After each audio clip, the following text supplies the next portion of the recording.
নমস্কার, আপনারা কেমন আছেন? আশা করি ভালো আছেন। আমিও ভালো আছি। আজকে আপনাদের জন্য রেসিপি নিয়ে আসছি। একটা পেঁয়াজ হবে আর একটা ছোলা বোনা হবে। দেখতে থাকুন, সাথে থাকুন। কিভাবে করি আমি এক এক করে পেঁয়াজের মধ্যে, ডাল বাটার মধ্যে সবগুলো দিয়ে দিচ্ছি মশলা। প্রথমে পেঁয়াজ দিয়ে দিচ্ছি পরিমাণ মতো, কাঁচা লঙ্কা দিয়ে দিচ্ছি কুচি করা রাখা আছে, একটু আদা বাটা দিয়ে দিচ্ছি, একটু এখানে চিকন জিরা দারচিনি বাটা আছে দিয়ে দিচ্ছি, সামান্য পরিমাণ লবণ দিয়ে দিচ্ছি, সামান্য পরিমাণে হলুদ গুঁড়া দিয়ে দিচ্ছি। আমি এখন মাখিয়ে নিচ্ছি।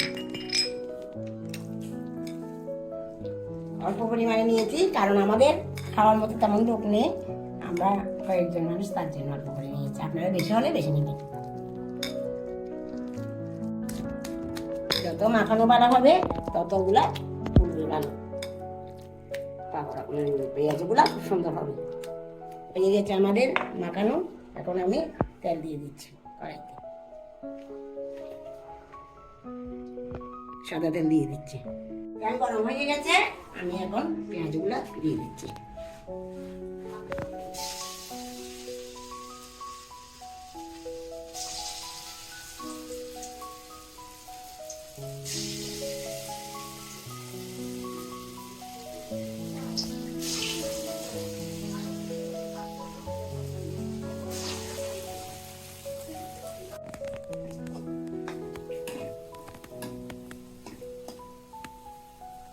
হয়ে গেছে প্রায়, পেঁয়াজ এখন নামিয়ে নিব, আবার আস্তা বা বসিয়ে দেব। নামিয়ে নিচ্ছি।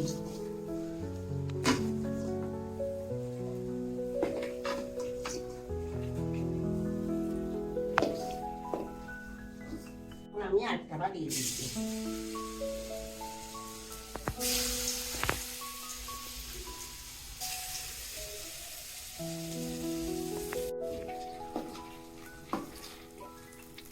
আসলে পেঁয়াজগুলা ছোট ছোট আকারে করলে সুন্দর হয়, মসমস হয় বেশি।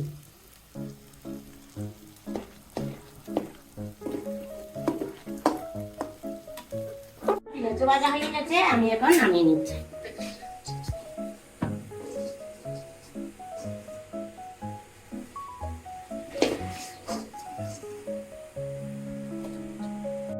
আমার পেঁয়াজ রেডি হয়ে গেছে। এখন আমি ছোলা বোনা করার জন্য একটা শুকনো লঙ্কা দিয়ে দিয়েছি, তেজপাতা দিয়ে দিয়েছি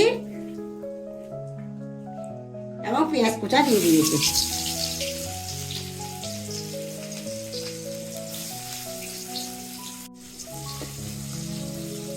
আদা বাটা দিয়ে দিচ্ছি পরিমাণ মতো। এখানে চিকন জিরা আর দারচিনি আছে, ওগুলো দিয়ে দিচ্ছি একটু পরিমাণ মতো। পেঁয়াজ বাটা দিয়ে দিচ্ছি,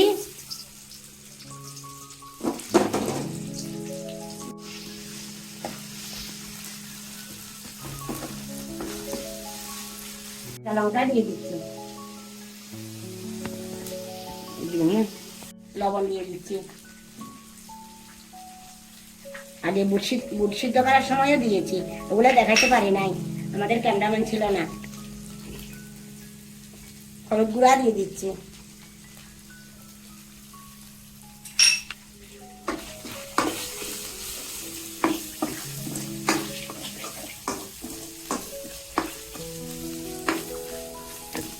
মশলা কষা হয়ে গেছে, এখন আমি টমেটোগুলো দিয়ে দিচ্ছি।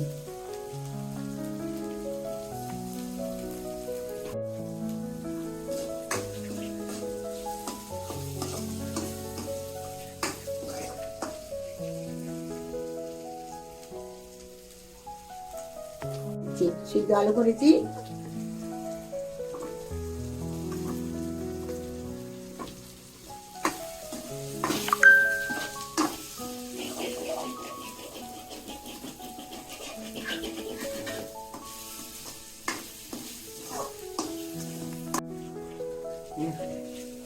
এখন আমি ছোলাগুলা দিয়ে দিচ্ছি।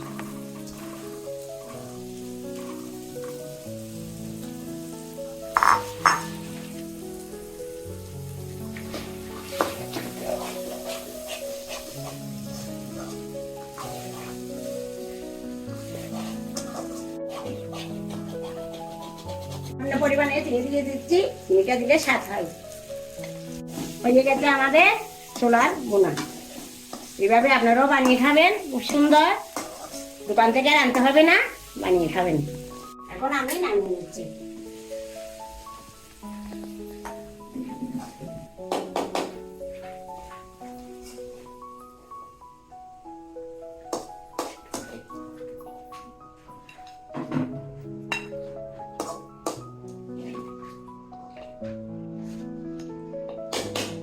আমাদের পেঁয়াজু এবং ছোলা মুড়ি এই বৃষ্টিতে একদম জমে যাবে। মুড়ি গরম গরম পেঁয়াজু মুড়ি দিয়ে মাখাবো, একদম জমে যাবে। আপনারাও এইভাবে বানিয়ে খাবেন, খুব সুন্দর। সন্ধ্যার আড্ডায় এটা খুব চলবে। আনন্দ প্লাস কুকিং চ্যানেলে লাইক করবেন, শেয়ার করবেন এবং সাবস্ক্রাইব করবেন এবং আমাদের ভিডিওগুলো দেখবেন, কমেন্ট করবেন, আমাদের সাথে থাকবেন। আগামীতে আবার অন্য রেসিপি নিয়ে দেখা হবে।